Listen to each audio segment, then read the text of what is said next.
Passivity. Do you think that I have come to give peace on earth? No, I tell you, but rather division. Luke chapter 12, verse 51. Monday of the 5th week of Lent.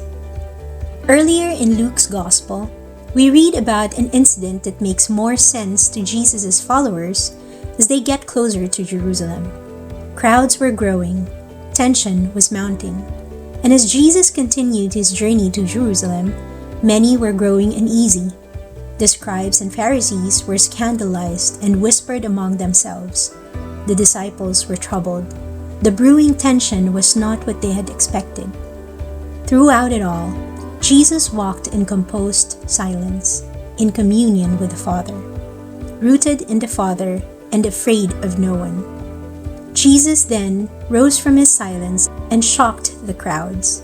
He said, "Do you think that I have come to give peace on earth? No, I tell you, but rather division." Luke chapter 12, verse 51.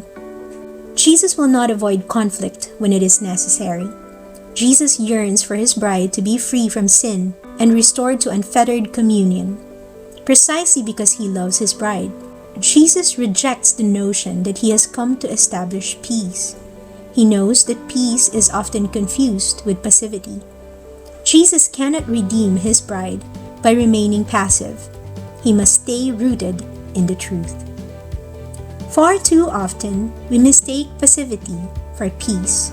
We don't want to upset the status quo, because doing so might provoke an attack. So we mistake peace for a lack of conflict, while underneath our passivity there remain grave injustices, deep unrest, and fear-filled unforgiveness. It happens at work and at school, at home and in our extended families. It happens in Washington and in the media. We just want everyone to get along. But passivity ignores truth to ensure that no one is offended. Jesus, the real Jesus, always proclaims the truth. Even when the truth ruffles feathers and causes tension, Jesus cannot not speak the truth. He causes division, not for division's sake, but for the sake of the truth. Passivity is actually sinful if we maintain it at the expense of truth and authentic love. What is your attitude towards division?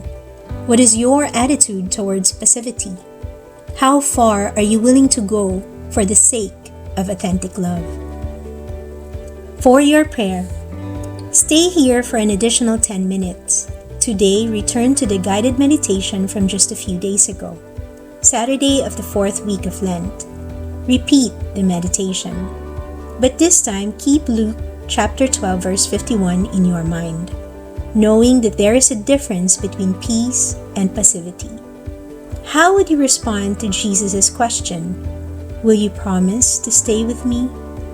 What do you say in reply?